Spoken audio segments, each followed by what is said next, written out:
Hey guys, XS Stalker 35 here, back again with a new video. And today is part 4 of Spyro the Dragon.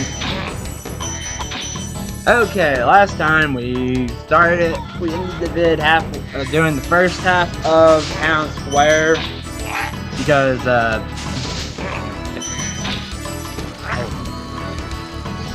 dark one was real short, so I did half of that level, and now we're finishing up the level. I stopped halfway and then resumed it, and also we're doing the first flight sounds later in this video, and I think I talked about adding that into this video, which is going to be at the end of this video. And I just edited it down to limit on my fails just to the successful beating that level.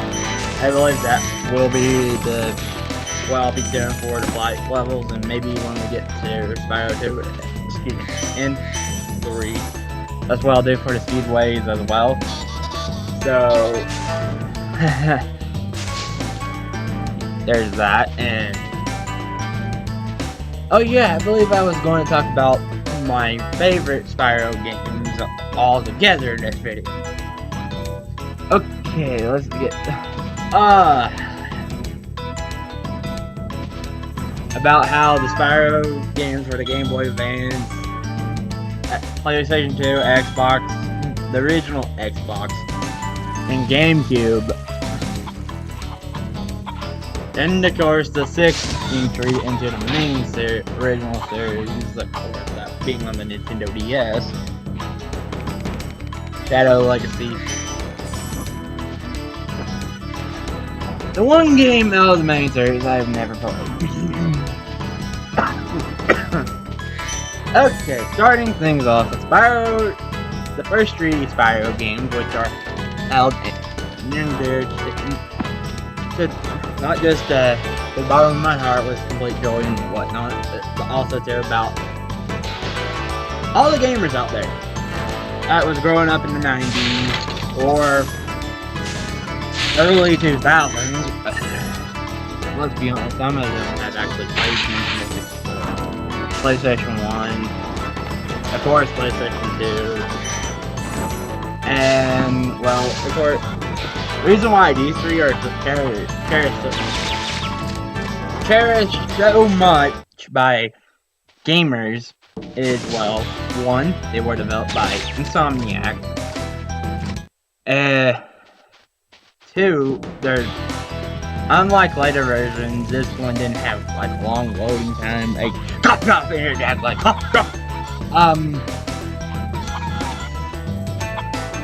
didn't have all those like glitches. People were used to them, the voice acting, mainly because, well, 2, 3, and 4 Enter Dragonfly are Spyro's voiced by Kenny, who does a lot of voices, and is most popular besides that being the voice of SpongeBob SquarePants.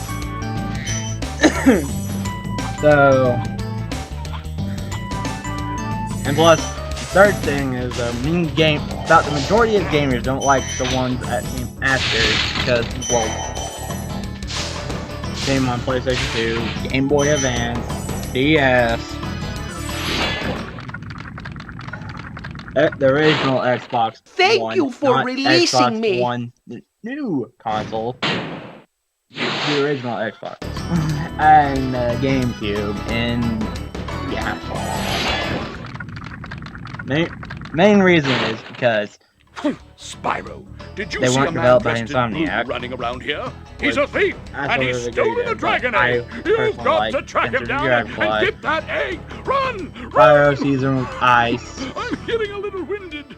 Spyro 2 Season of Flame for Game Boy Advance. Yes, those 2 are for Game Boy Advance. And Spyro Attack of the Rhinox and Spyro, well, I never played this one. Spyro's Ripto's Quest. It was a game on mobile back in the early 2000s. And I don't think that really took off, so then you got Spyro Heroes Tale, and then you got, well, you have the crossover of Crash Bandicoot and Spyro, which are basically the same version, just different characters. Okay, and I'm back. Sorry, I had a phone call. And had to step out, so I had to go somewhere. But I paused the recording. Okay, where were we? Oh yeah, Spyro the Dragon. Well, the game. About which one's favorite and which one. Oh yeah, I think I was at the... Okay, I don't remember where I was, because I'd step out for a while.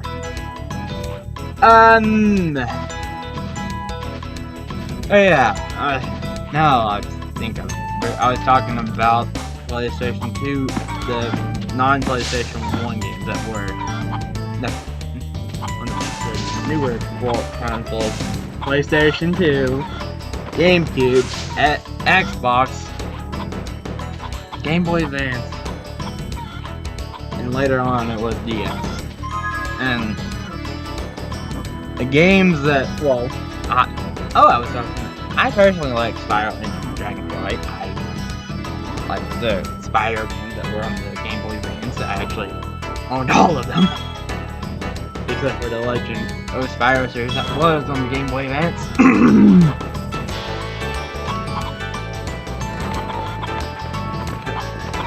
Basically when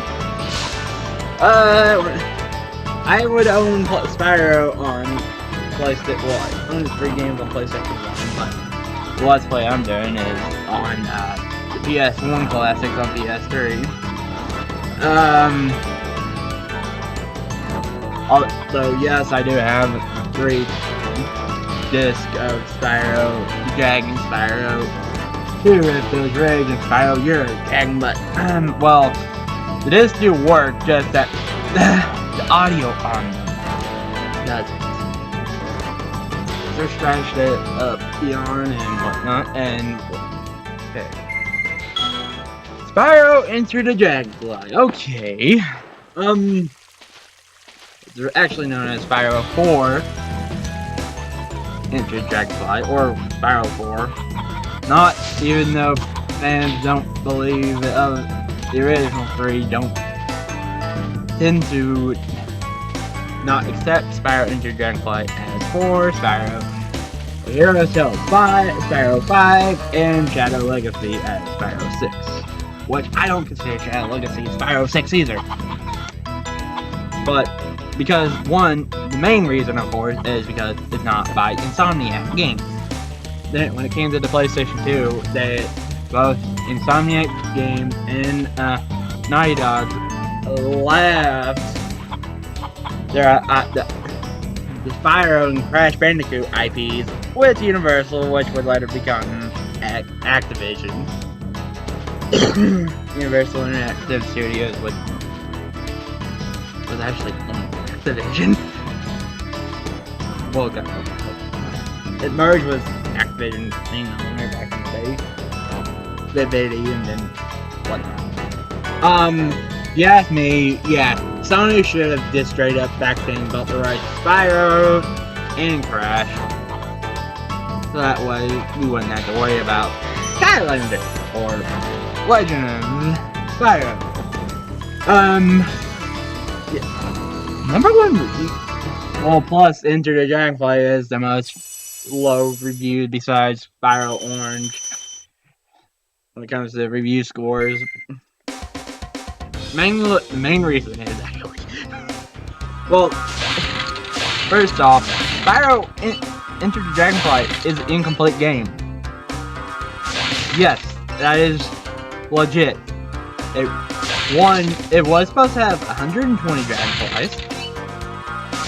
Also supposed to have Nasty Gnort in it as a boss.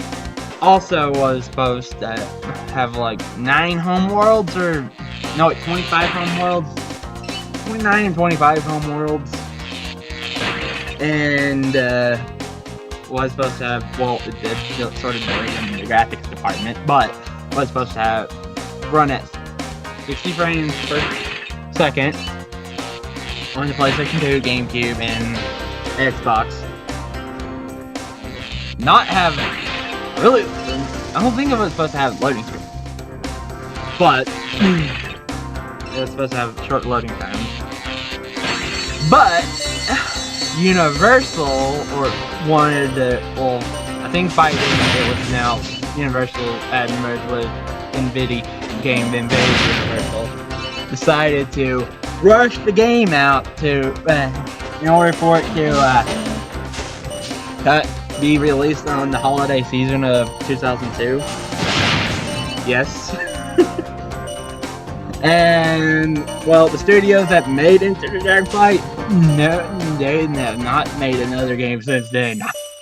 Plus, one thing is Spyro Enter the Dragonflight, because one kid had really bad seizures that they ended up so glitchy and whatnot.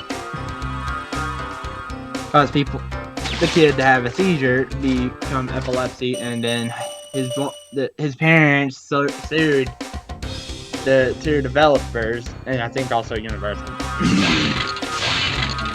because now they had to, in order for them to take care of their now disabled child. Fun fact is, I had epilepsy. I played the game back in 2002. Actually, it was actually from my mom back in 2002.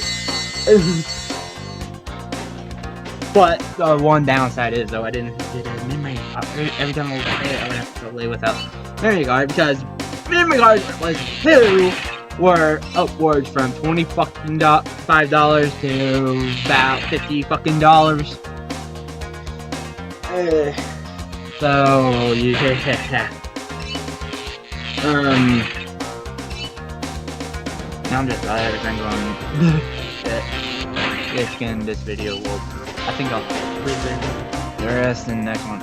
Also, Spyro the Enter Dragonfly suffered dead more from long loading screens. The game would actually freeze at certain times. And 3. It could crash. Yeah.